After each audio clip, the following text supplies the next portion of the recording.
This is how I make this quirky retro-style donut vase. I hand build this vase using the slab pottery technique, so the first thing that I do is I roll out a slab of clay. You might like to check out my video on how to roll a slab of clay here. I roll the clay using 3mm roller guides on either side of the slab. Once rolled, I run a rib over both sides of the slab to smooth and compress the clay. I then put one part of a paper template in place. It's a printable template which you can get from my online store if you'd like a copy. I'll put a link to the template in the description below. I cut around the template carefully with my clay knife. I'm right-handed, and when I'm cutting curves in clay, it's helpful to use my left hand to guide and support the knife. This helps to cut a smooth curve and stops the knife from drifting into the paper template. After I've cut around the outline of the vase, I cut out the circle in the centre. The disc of clay in the middle of the circle will lift out easily once the clay has been cut out. I should say that I cut out 2 slabs using this piece of the template. One of the slabs forms the front of the vase and the second forms the back. But once they're both cut out, I need to put them to one side to firm up. The clay is very soft right now, so I cover it with paper and put a flexible chopping board on top. I put my hand under the rolling fabric and flip the whole thing over. I can then lift the slab without stretching it. I slide the slab on the paper onto a wooden drying board and put it to one side to firm up. In the meantime, I'm going to cut out the other sections that make up the vase. This long rectangular slab of clay is the strip that runs along the side of the vase, joining the front and back together. I need to cut out 2 of these slabs of clay using this part of the template. These rectangular pieces are easier to cut out because you can run your clay knife along a straight edge. With a smaller slab, the paper supports the clay and stops it from stretching while it's being lifted. I put the clay onto the wooden drying board to let it firm up. I go through the same process with 2 other pieces of the template. This rectangle of clay will form the wall of the circle that goes around the centre of the donut.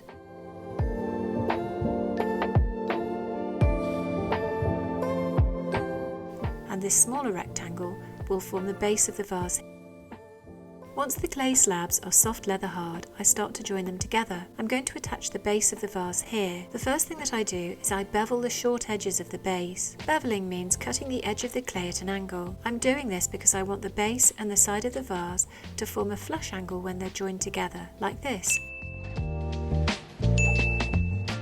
When I've beveled both short edges, I score the edges with my clay scoring tool. This is so that when I join the clay together, the scored surfaces will create a rough texture that will bond together. I also score the long edge of the base using my serrated rib tool, and I score into the bottom edge of the vase too. I apply some slip to the edge of the base and also to the bottom edge of the vase. Then I line the base up with the bottom edge and press it into position. The clay slip should form enough of a bond so that the base slab will stand up on its own once it's in position. To reinforce the join, I'm going to add a coil of clay at the point where the 2 slabs meet. I roll a thin coil of clay and apply some slip to the join to freshen up the slabs. And I place the coil along the join and trim it with my clay knife. Once it's lined up, I press it carefully into place with my wooden tool. It's important to support the base with your hand to stop the base slab from being pushed out of position. I then blend the coil into the join using the wooden tool.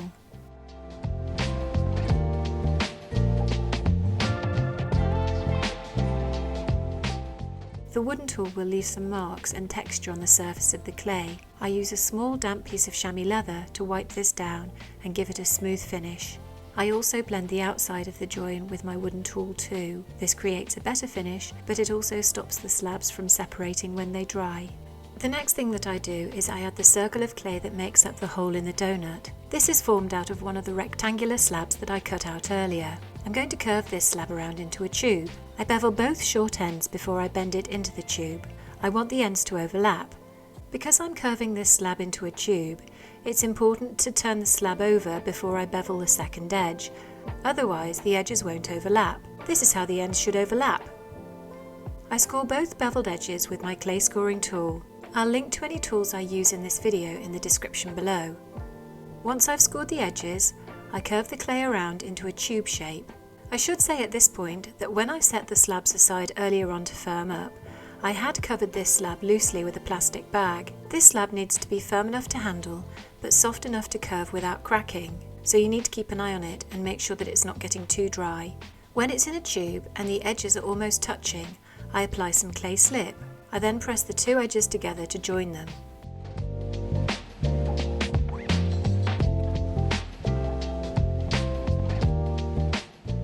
I blend the inside surface with my wooden tool, and I smooth and compress the outside surface with my rubber rib. I trim off a small bump of clay at the seam with my clay knife. Then I score one of the ends of the tube with my serrated rib tool. I also score around the circle of clay on the inside of the slab.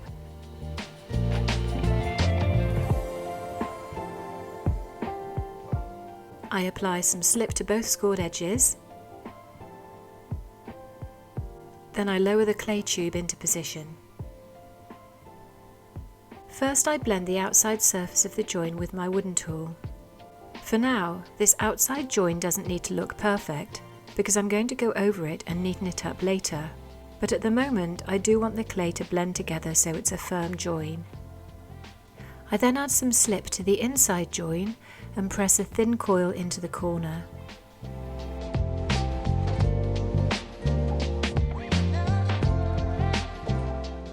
I blend the coil onto the side of the vase and also onto the side of the central tube too.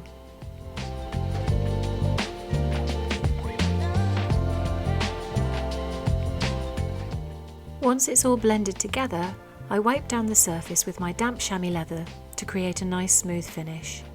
Next, I'm going to add the strip of clay down the side of the vase. I call this the side strip. The strip of clay will join the base of the vase at an angle here. So I need to bevel this short end like I did the short end of the base. Doing this means that the edge of the base and the edge of the side strip will join together nicely. I score the beveled edge, and I score one of the long edges too. I score all along the curved edge of the vase.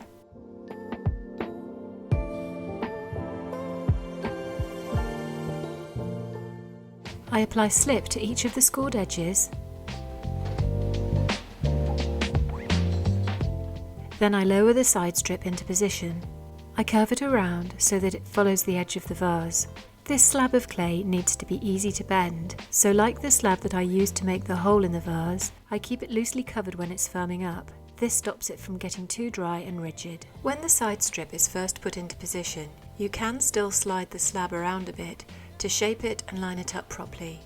Once I'm happy with the position and the shape, I press it gently into place so that the scored areas stick together. I'm going to add a coil to this joint too. It's the same process as before. First I roll a thin coil, then I add some slip to the join, and then I place the coil in the corner. I cut the coil to length, and then I use my wooden tool to start blending it in.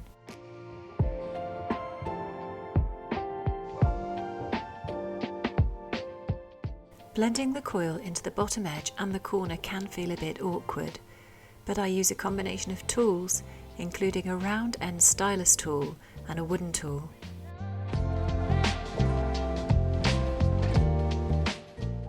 Once the clay coil is blended in, I wipe it down with the damp chamois leather. I then add a small coil to the inside bottom edge of the side strip and the base.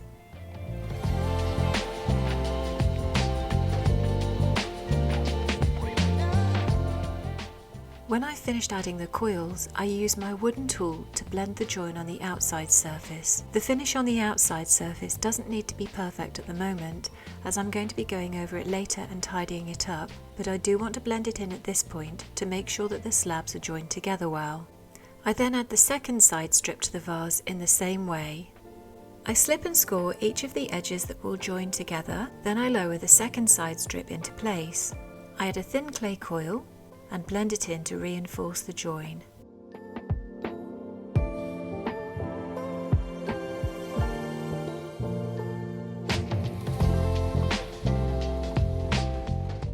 It's important to support the outside surface of the vase when you're blending in the coil so that you don't push the two slabs apart or lose the shape of the slab.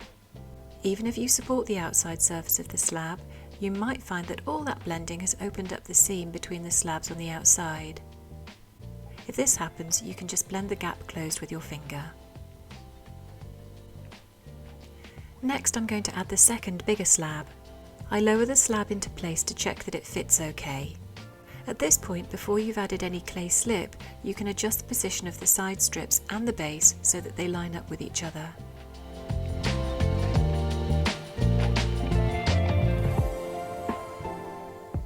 Then I remove the larger slab and score into all the edges that are going to join together. That includes the side strips, the base, and also the edge of the circle in the middle. I also score all the way around the edges of the larger slab too. Once I put this second larger slab into position, I'm not going to be able to get my hand in and add a clay coil to the inside edge, so it's important to slip and score the second large slab well so that the clay bonds together. When I've applied a generous amount of slip on all of the scored edges, I lower it carefully into place. You've then got a bit of time to fiddle with the position to make sure that all of the slabs are lined up. I usually start by making sure that the hole in the centre of the vase is in the right position. Then I adjust the base and the side slabs. Before the big slab is stuck down, you can still lift the edges and tweak the position of the slab so that they are lined up.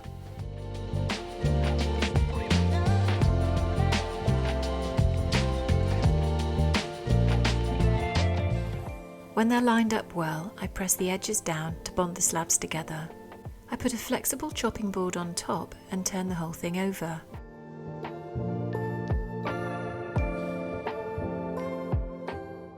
This allows me to blend the second large slab of clay firmly onto the side strips and the base. If you find that there is some overhang on the slabs here and there, you can trim it off with your clay knife.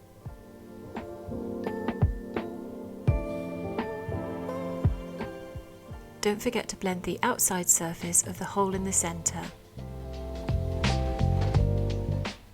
Once all of the clay slabs are fixed together, I start to tidy up the look of the vase. I do this by running my chamois leather over all the edges to smooth out any bumps and to soften off the edges.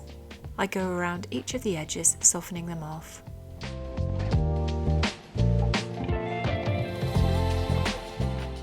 At this point, the clay is still quite fresh and the joins are new, so to put the vase in an upright position, I move it to the edge of the board and then I lift it into place, supporting it with the board in position. Once it's upright, you can get rid of the board and keep tidying up the edges. If I see any lumps or bumps on the edges, I smooth them away with my rubber rib. You might find that the slabs on the neck aren't perfectly aligned. One slab might be 1 millimetre or 2 longer than the other. I find that the easiest way to tidy up the neck is to use a clay shredding tool. I run this across the top edge of each of the slabs and shave off some of the clay until they are all level. Then I use the damp chamois leather to wipe away any marks left behind by the shredding tool. I also add a short coil of clay to the 2 corners of the neck that didn't get a coil earlier.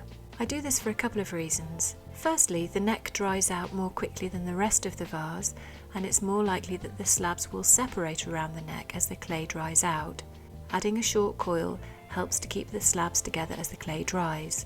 Also, adding a coil makes each corner of the neck look the same, which adds to the overall symmetry and finish of the piece. I rest the vase on a soft cushion and go around all of the edges once more for some finishing touches. Then the vase is ready to be dried slowly, fired and glaze fired. And here is the finished vase. There's a link in the description if you'd like to get a copy of the template. Thanks for watching, bye!